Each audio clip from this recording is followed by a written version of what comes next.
नमस्ते। आज हम बात करेंगे प्राचीन भारत की एक बहुत ही दिलचस्प व्यवस्था के बारे में, आश्रम व्यवस्था। ये कह सकते हैं कि जीवन जीने का एक पूरा खाका था, एक ब्लूप्रिंट। तो चलिए इसी को समझते हैं।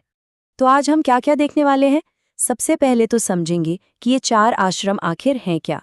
फिर बात करेंगे ब्रह्मचर्य यानी स्टूडेंट लाइफ की और गुरुकुल सिस्टम कैसा था। उसके बाद आएगा गृहस्थ आश्रम मतलब फैमिली लाइफ, और जानेंगे कि एक हाउस होल्डर के क्या कर्तव्य होते थे और ये 3 ऋणों का कॉन्सेप्ट क्या है। चलिए शुरू करते हैं। सबसे पहला सवाल तो यही उठता है कि ये 4 आश्रमों का आइडिया, ये कॉन्सेप्ट आखिर आया कहाँ से? इसका जिक्र हमें कहाँ मिलता है? देखिए, आश्रमों का जिक्र सबसे पहले हमें छांदोग्य उपनिषद में मिलता है, लेकिन जो चारों आश्रमों का एक साथ पूरा पूरा ब्यौरा है ना, वो हमें मिलता है जाबाल उपनिषद में। तो कह सकते हैं कि यही हमारा मेन सोर्स है इस जानकारी का। अब ये पूरी व्यवस्था एक बहुत ही सिंपल आइडिया पर टिकी है। वो ये कि एक इंसान की एवरेज लाइफ मतलब औसत आयु 100 साल मानी गई है और पूरी प्लानिंग इसी 100 साल के हिसाब से की गई है। तो इन 100 सालों को कैसे बांटा गया? बहुत सिंपल, 25-25 साल के 4 स्टेजेस में। पहला ब्रह्मचर्य यानी स्टूडेंट लाइफ, दूसरा गृहस्थ मतलब हाउस होल्डर, तीसरा वानप्रस्थ यानी फॉरेस्ट ड्वेलर, और चौथा सन्यास मतलब रिनंसिएट। और यहाँ एक इंटरेस्टिंग बात है, ये जो चौथा आश्रम है ना सन्यास, ये बाद में ऐड किया गया था। शुरू में सिर्फ 3 ही आश्रम माने जाते थे। तो चलिए सबसे पहले आश्रम ब्रह्मचर्य को जरा करीब से देखते हैं। ये है स्टूडेंट लाइफ का स्टेज और इसकी ऑफिशियल बिगिनिंग होती थी एक बहुत ही खास सेरेमनी के साथ। इस स्टेज की शुरुआत होती थी एक संस्कार से, जिसे कहते हैं उपनयन संस्कार। इसी के साथ ऑफिशियली किसी का स्टूडेंट लाइफ शुरू माना जाता था। तो सवाल ये है कि आखिर ये उपनयन संस्कार है क्या चीज? उपनयन असल में वो पवित्र धागा पहनने की रस्म है, जिसे हम जनेऊ के नाम से भी जानते हैं। पर यह सिर्फ एक धागा पहनना नहीं था, ये एक सिंबल था इस बात का कि अब एक स्टूडेंट वैदिक पढ़ाई की दुनिया में कदम रख रहा है।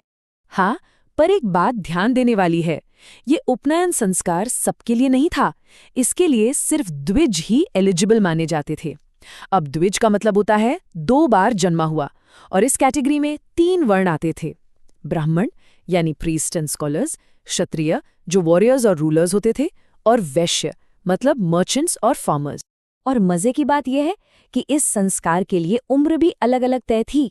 जैसे ब्राह्मणों के लिए 8 साल, क्षत्रियों के लिए 11 साल और वैश्यों के लिए 12 साल की उम्र में यह संस्कार होता था। ये जो स्टूडेंट लाइफ थी, ये बहुत डिसिप्लिन्ड होती थी, मतलब नियम काफी सख्त थे। एक ब्रह्मचारी को संगीत सुनने देखने से परहेज करना होता था, यहाँ तक कि किसी भी तरह की स्त्री संगति से या उसके बारे में सोचने से भी बचना होता था।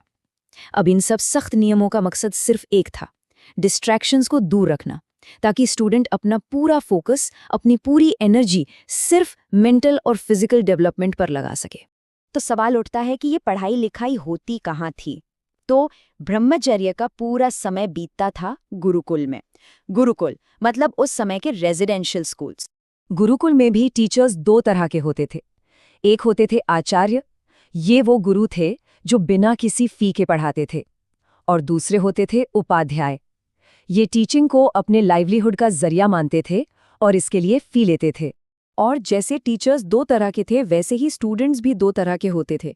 पहले थे उपकुर्वाण, ये वो स्टूडेंट थे जो पढ़ाई पूरी होने के बाद अपने गुरु को गुरु दक्षिणा देते थे, मतलब एक गिफ्ट या फी। और दूसरे थे नैष्ठिक, ये कोई फी नहीं देते थे, बल्कि लाइफ लॉन्ग अपने गुरु के साथ ही रहते थे और उनकी सेवा करते थे। तो पढ़ाई पूरी हो गई, अब क्या?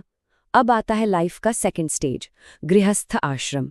ये स्टेज चलता है 25 साल की उम्र से लेकर 50 साल की उम्र तक। इस स्टेज में अब शादी होती है, परिवार शुरू होता है, और मेन फोकस होता है लाइफ के पहले 3 पुरुषार्थों को पूरा करने पर। पुरुषार्थ मतलब ह्यूमन लाइफ के गोल्स। और ये 3 गोल्स क्या हैं? पहला धर्म, यानी अपनी ड्यूटीज, अपनी रिस्पॉन्सिबिलिटीज निभाना फैमिली और सोसाइटी के प्रति। दूसरा अर्थ मतलब प्रॉस्पेरिटी, वेल्थ कमाना। और तीसरा काम, यानी डिजायर्स को, प्लेजर्स को पूरा करना। लेकिन गृहस्थ आश्रम सिर्फ पर्सनल गोल्स पूरे करने के लिए नहीं था। इस स्टेज में एक इंसान की कुछ बहुत बड़ी जिम्मेदारियां भी होती थी, जिन्हें पूरा करना जरूरी माना जाता था। इनमें 2 सबसे मेन रिस्पॉन्सिबिलिटीज थी। एक 3 ऋण चुकाना और दूसरा 5 महायज्ञ करना।